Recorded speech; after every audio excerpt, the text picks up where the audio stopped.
When I first met Anya, everything about her felt right. Her laugh had a way of making the world quiet around me, and her presence made me feel seen in a way no one ever had. We met in college, both studying late at the library one rainy evening. That night turned into coffee, which turned into long walks, which eventually turned into love. Or so I thought. Our relationship wasn't perfect, but I believed in us. I believed love was about growing together, learning, and staying, even when things got tough. And we did have rough patches, misunderstandings, a few arguments, but nothing I thought we couldn't handle. I was willing to work through it all. I thought she was too. Over the last few months, I noticed her growing distant. Her messages became shorter, her smiles less frequent, and her eyes.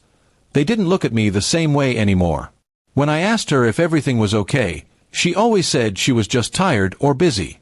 But my heart knew better. I felt her slipping away, day by day. Then, one evening, she asked to meet in person. I had a sinking feeling in my stomach before she even said a word. We sat in the park where we had our first date. She didn't waste time.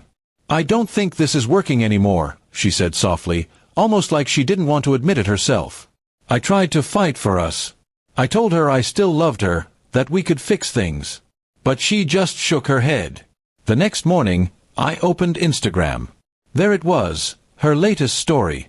A photo of her smiling with her friends, captioned, "Know your worth, girls, don't settle for less." My heart stopped. That wasn't just a quote. That was about me. That was about us. I stared at it for a long time, the screen blurry from the tears I hadn't even realized were falling. It hurt more than the breakup itself. I wasn't perfect, but I had given her everything.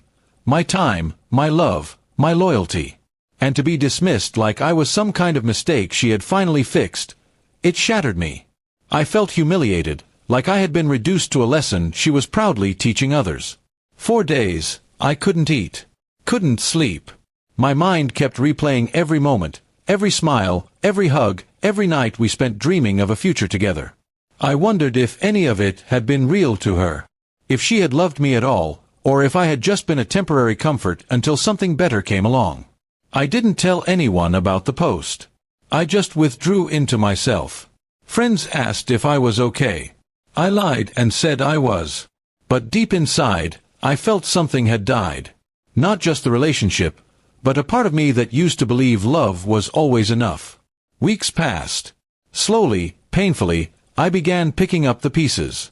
I started journaling, trying to understand my feelings. I wrote letters I never sent, and I deleted photos that once meant the world to me. Healing wasn't linear. Some nights I missed her so much I couldn't breathe. Other days, I felt angry, betrayed. One evening, I walked past that same park again. I sat on the same bench we had broken up on. But this time, I didn't cry. I just sat quietly, letting the wind carry away the memories. I realized I had been holding on to someone who had already let me go long before she said the words. I may never know what changed in her heart. But I know this, I deserved honesty, not mockery. I deserved love, not pity. And slowly, I am learning to believe that I am enough, not because she rejected me, but because I gave my love without holding back. Her words still echo sometimes, but now, they don't break me. They remind me of who I don't want to become. I won't post quotes to justify hurting someone. I'll just quietly heal, and when I'm ready, I'll love again, fully, fearlessly, and without regret.